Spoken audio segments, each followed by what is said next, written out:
সব আছে না কম আছে? সব আছে না নেই? তাহলে এই সুন্নতি খাতনার A to Z এর বিবরণ আছে হাদিসের মধ্যে। আমি বলেছিলাম আলোচনার শুরুতে, আজকের আমার সংক্ষিপ্ত আলোচনার শিরোনাম হচ্ছে সন্তান প্রতিপালনে পিতার ভূমিকা, পিতামাতার ভূমিকা। এই যে একটা সন্তান যখন ভূমিষ্ঠ হয়, নবীজি বলেছেন পিতা এবং মাতার কাছে একটা সন্তান 12টা অধিকার পাবে। কয়টা অধিকার পাবে? আরো জোরে। 12টা অধিকার পাবে। একজন সন্তান আমি আমার পিতার কাছে, আপনি আপনার পিতা এবং মাতার কাছে 12টা অধিকার পাবেন। এই 12টা অধিকার যদি পিতামাতা সন্তানকে, আমি সেইটা পছন্দ না করে অন্যটা পছন্দ করার নামই হচ্ছে আল্লাহকে অপছন্দ করা, আল্লাহর সিদ্ধান্তকে অপছন্দ করা। তাহলে আমার জন্য আল্লাহ পছন্দ করেছেন ইসলাম নামক জীবন বিধান। ইসলাম নামক কি জীবন বিধান? যেই জীবন বিধানের মধ্যে তিবিয়ানাল লিকুল্লি শাইইন, সব আছে না কম আছে? সব আছে না নেই? তাহলে এই সুন্নতি খাতনার A to Z এর বিবরণ আছে হাদিসের মধ্যে। আমি বলেছিলাম আলোচনার শুরুতে, আজকের আমার সংক্ষিপ্ত আলোচনার শিরোনাম হচ্ছে সন্তান প্রতিপালনে পিতার ভূমিকা, পিতামাতার ভূমিকা। এই যে একটা সন্তান যখন ভূমিষ্ঠ হয়, নবীজি বলেছেন পিতা এবং মাতার কাছে একটা সন্তান 12টা অধিকার পাবে। কয়টা অধিকার পাবে? আরো জোরে। 12টা অধিকার পাবে। একজন সন্তান আমি আমার পিতার কাছে, আপনি আপনার পিতা এবং মাতার কাছে 12টা অধিকার পাবে।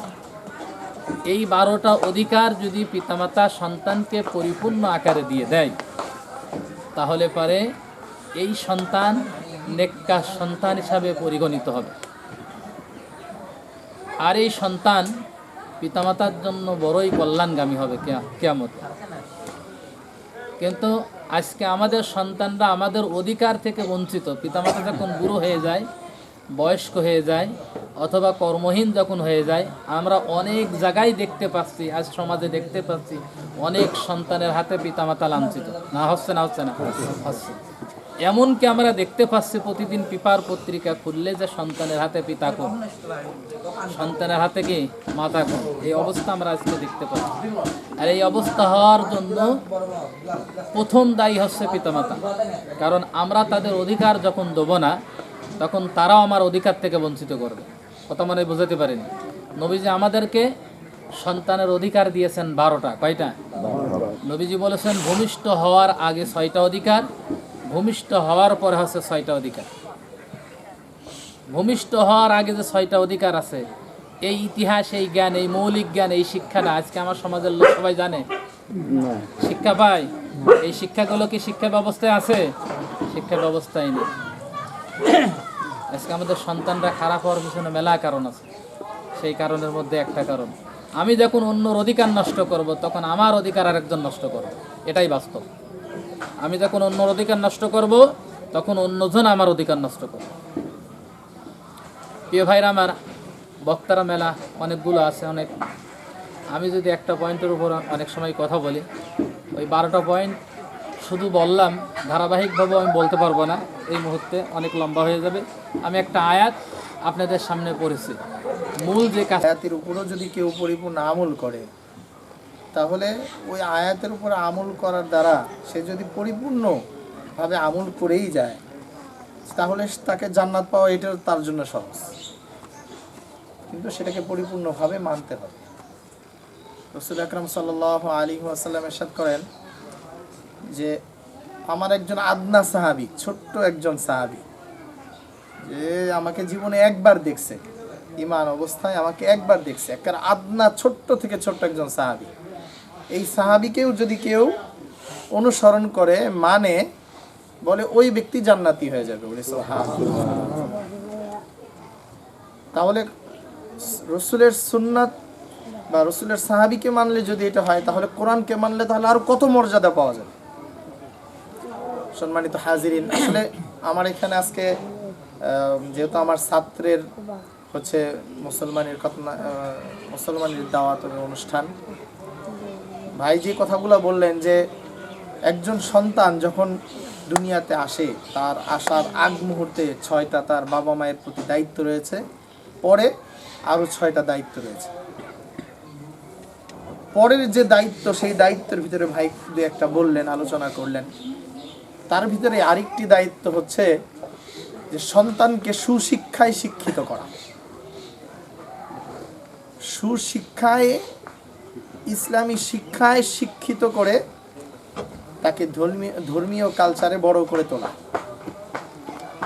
আজকে আমাদের সমাজ ব্যবস্থায় শিখানা এর দিন শিখার পাশাপাশি আবার এই ইংরাজি অঙ্কর উপরে আমাদের শিক্ষা গ্রহণ করে আমাদের চেষ্টা করার দরকার যে ওই সমস্ত চেয়ারে যায় শিক্ষা ব্যবস্থা যারা প্রণয়ন করছে, যারা চেঞ্জ করছে, ওই চেয়ারে আমার আপনার সন্তানদেরকে সেখানে বসানোর জন্য মন মানসিকতা থাকতে হবে। আল্লাহ তাআলা ওই মন মানসিকতা আমাদের মধ্যে তৈরি করে দেন, যাতে করে আমরা একদিন শিক্ষা ব্যবস্থাকে চেঞ্জ করতে পারি। এরপর যে আমরা দোয়ার উদ্দেশ্যে বিসমিল্লাহ সহ সূরাতুল ফাতিহা একবার, সূরাতুল ইখলাস 3 বার, দুরূদ ইব্রাহিম পড়ি। কাফি আন্না সাইয়াতিনা ওয়া তাওফানা মাআল আবরার। রব্বুল আলামিন আল্লাহ ইয়া গফুর ইয়া গফফার ইয়া রহিম ইয়া রহমান। কতিপয় আপনার বান্দা আল্লাহ সারা জীবন জেনে না জেনে ইচ্ছায় অনিশ্চয়ই ঘটে যাওয়া সব অপরাধ দুহাত জোড় করে ক্ষমা ভিক্ষা করছে আল্লাহ। মেহেরবানি করে আল্লাহ আমাকে আমাদের সকলকে আপনি মাফ করে দিন আল্লাহ। রব্বুল আলামিন আপনার প্রকৃত গোলামদের সাথে আমাদেরকে আপনি শামিল করে নিন আল্লাহ। রব্বুল আলামিন আমাদের শারীরিক যোগ্যতা, মানসিক যোগ্যতা, আর্থিক যোগ্যতা সব আপনার পক্ষ থেকে মেহেরবানি করে দান করে রব্বুল আলামিন আল্লাহ আপনার নৈকট্যপ্রাপ্ত বান্দাদের তালিকায় আমাদেরকে তালিকাভুক্ত করে নিন আল্লাহ। ইয়া রব্বুল আলামিন আল্লাহ যে উদ্দেশ্য করে দোয়ার আয়োজন করা হয়েছে মাওলা, মেহেরবানি করে মনের নেক কথাগুলিকে কবুল করে নিন আল্লাহ। আল্লাহ রব্বুল আলামিন আপনার এক বান্দা দোয়ার আয়োজন করেছে আল্লাহ, তার আল্লাহ ছেলে সন্তান, পুত্র সন্তানকে আল্লাহ রব্বুল আলামিন আল্লাহ সুন্নাতে একটি আমল করানোর মাধ্যমে ইয়া রব্বুল আলামিন আল্লাহ মানুষ যে গান বাজনা অন্যান্য কালচারের মধ্যে নিমজ্জিত থেকে আল্লাহ আয়োজন করে রব্বুল আলামিন তার থেকে বের হয়ে ইয়া মাওলা কিছুদিনই পরিবেশে দোয়ার আয়োজন করেছে মাওলা, মেহেরবানি করে আয়োজনটাকে আপনি কবুল করে নিন মাওলা। ইয়া রব্বুল আলামিন আল্লাহ উদ্দেশ্যকৃত আপনার এই ছোট্ট মাসুম বান্দা আল্লাহ রব্বুল আলামিন সাকলাইন রব্বুল আলামিন আল্লাহ তার শারীরিক যোগ্যতা, মানসিক যোগ্যতা রব্বুল আলামিন বিশেষ করে মেধার যোগ্যতাকে আপনি বৃদ্ধি করে দিন মাওলা। রব্বুল আলামিন আল্লাহ খাঁটি মুসলিম হিসাবে আল্লাহ তাকে কবুল করে নিন মাওলা। রব্বুল আলামিন আল্লাহ দিনী প্রতিষ্ঠানে আল্লাহ হেফজখানায় আল্লাহ যে ভর্তি হয়েছে মাওলা, মেহেরবানি করে আল্লাহ নুরানি রাজরা হেফজ সব দিকে আল্লাহ সাফল্যের সাথে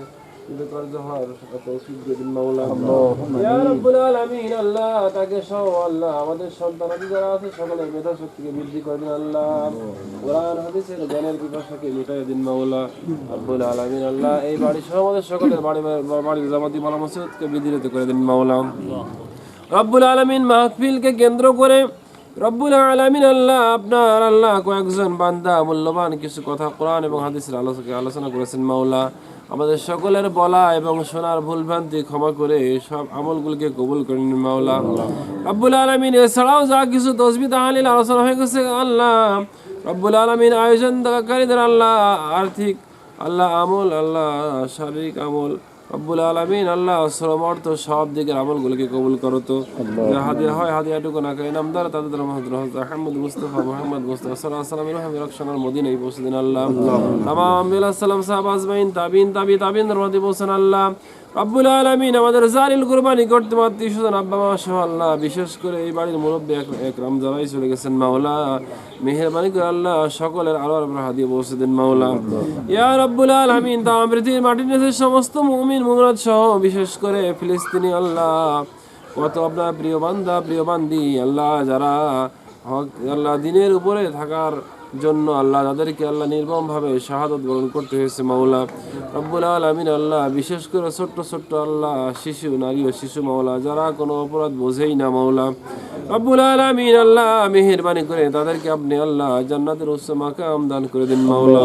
ইয়া রব্বুল আলামিন আল্লাহ মেহেরবানি করে আল্লাহ যারা আল্লাহ গাজা ফিলিস্তিনের আল্লাহ এখনো নির্যাতিত মুসলিমরা যারা জীবিত আছে মাওলা, মেহেরবানি করে তাদের সকলের উপর আপনি সবাই হয়ে যান মাওলা। আমিন। রব্বুল আলামিন আল্লাহ আমাদের বাংলাদেশ সহ তাম পৃথিবীতে ইসলামী হুকুমত প্রতিষ্ঠিত হয়ে গেছে, কায়েম হয়ে গেছে, আমাদের চোখে দেখার তৌফিক দিয়ে দিন মাওলা। ইয়া রব্বুল আলামিন আল্লাহ আমাদের সকলের শারীরিক মানসিক যোগ্যতা বৃদ্ধি করে রব্বুল আলামিন আপনি রাজি খুশি হয়ে যান, আপনার সন্তুষ্টির হাসিলের নিমিত্তে সব আমল শিখায় তা কবুল করতো। যখনই হায়াতের বুঝি শেষ হয়ে যায় সকলের জবানে জারি করে দিয়েন মধুর কালিমা লা ইলাহা ইল্লাল্লাহ মুহাম্মাদুর